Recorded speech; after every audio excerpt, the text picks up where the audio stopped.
Ya baik, alhamdulillah pemirsa Gama Lama TV, kita kembali lagi di Taman Kalbu masih bertemakan solusi menghadapi hidup susah di tengah pandemi COVID-19.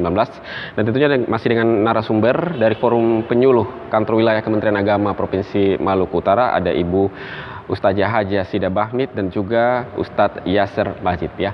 Baik, kita akan lanjutkan kembali seperti janji saya di segmen sebelumnya bahwa di sesi ini saya memberikan kesempatan untuk tanya jawab.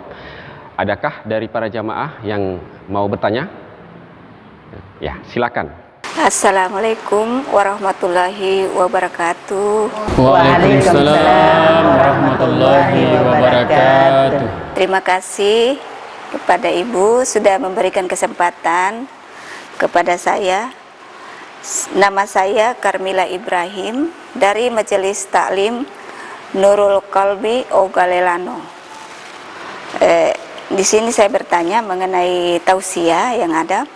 Bagaimana kita mengatur keluarga inti agar tetap terjaga dengan baik di tengah-tengah pandemi COVID-19 ini?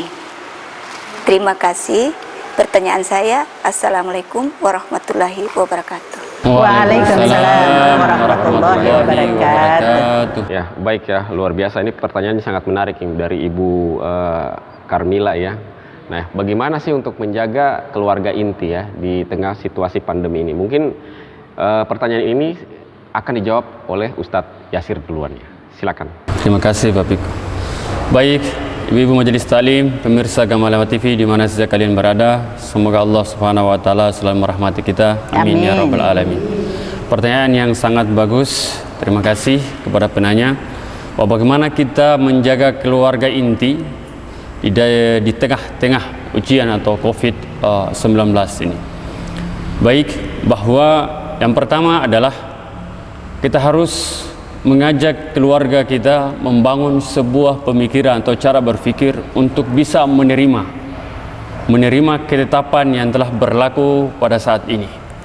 Saya berikan contoh bahwa ketika anak kita mungkin, mohon maaf, dia terkontaminasi dengan perbuatan amoral, kemudian perbuatannya itu kita ketahui dan secara tiba-tiba kita seolah-olah tidak menerimanya, berarti tidak ada solusi yang telah diperbuat oleh anak kita. Tetapi kalau kita menerima bahwa hal itu adalah sebuah ketetapan yang telah terjadi, maka pastinya kita akan merangkul dia dan sama-sama kita akan bertanya apa kendala, apa masalahnya, sehingga dia melakukan hal itu, dan pastinya akan kita mencari sebuah solusi penyelesaian sehingga anak ini bisa teratasi dengan baik. Begitu juga ujian saat ini.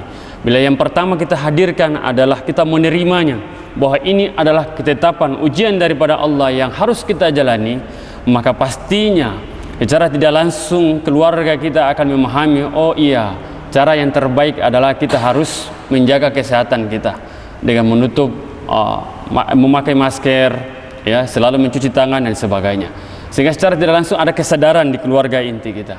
Itu yang pertama. Kemudian yang kedua adalah kita harus berusaha beradaptasi dengan ujian ini.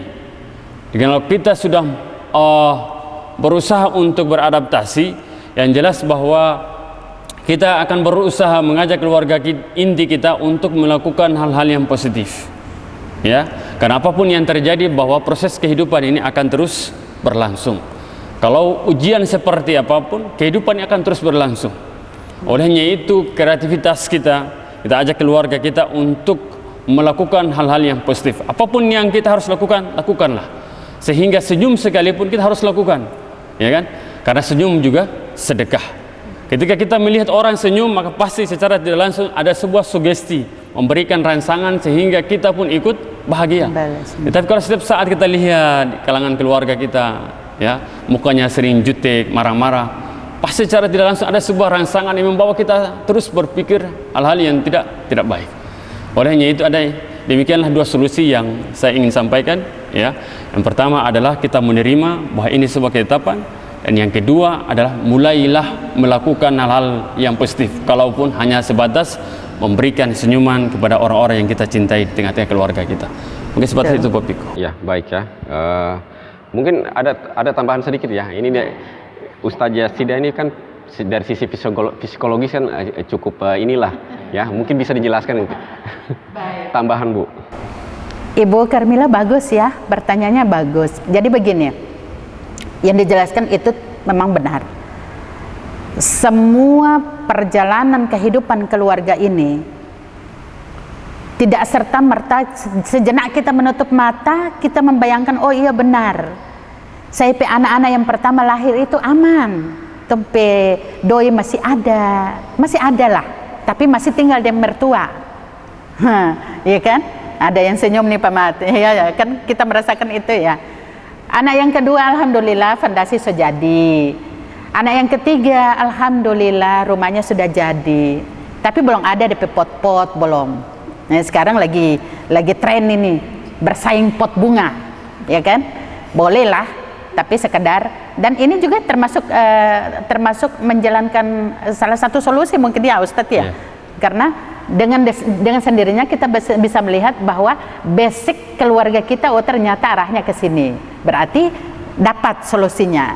Nah, terlepas dari itu, Ibu Karmila, bagaimana menjaga keluarga inti itu agar supaya bisa memahami ini, dia bisa tenang.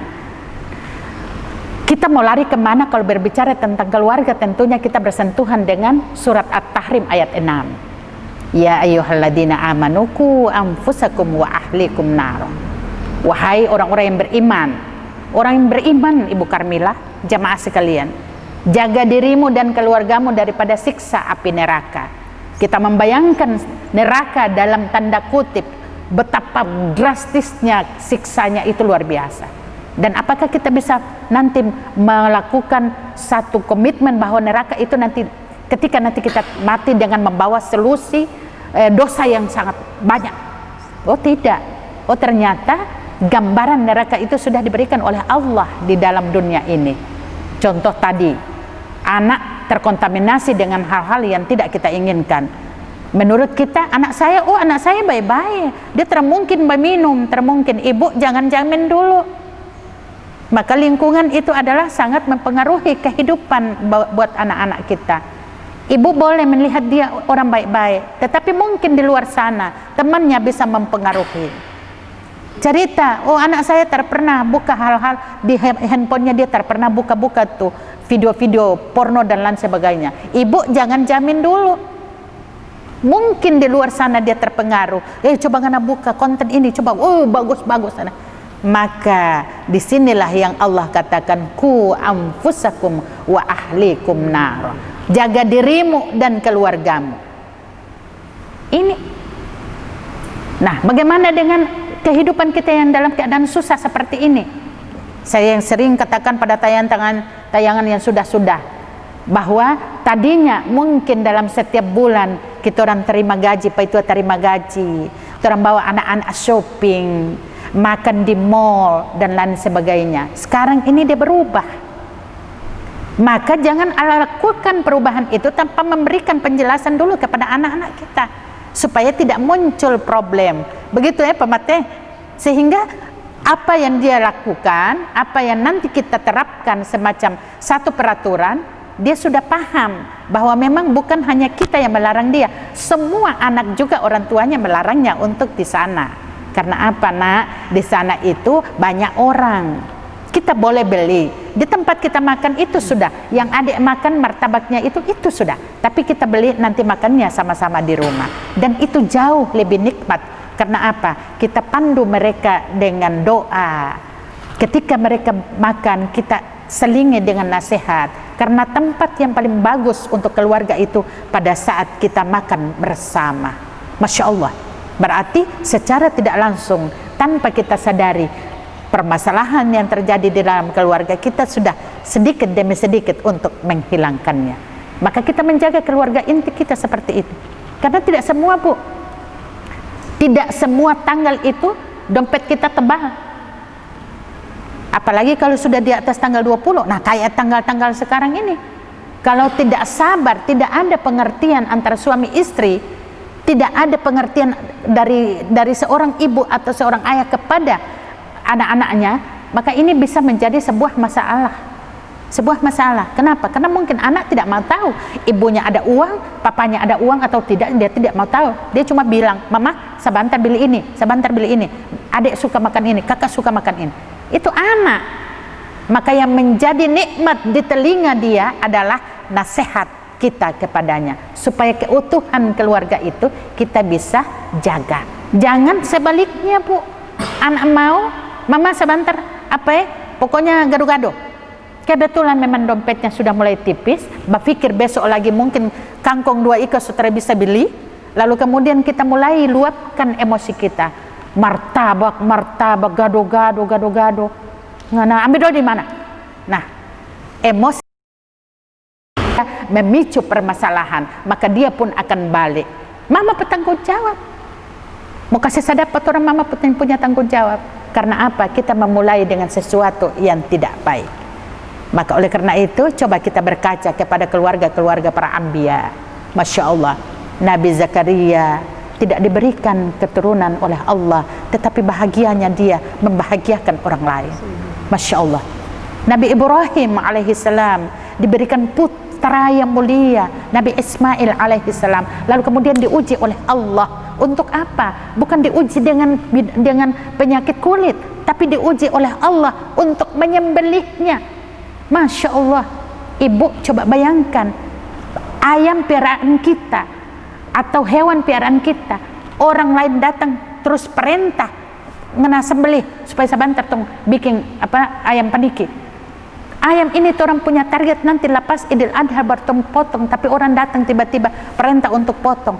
Pasti kita marah karena kita tidak memahami apa yang harus kita lakukan dan apa maksud kedatangan ini.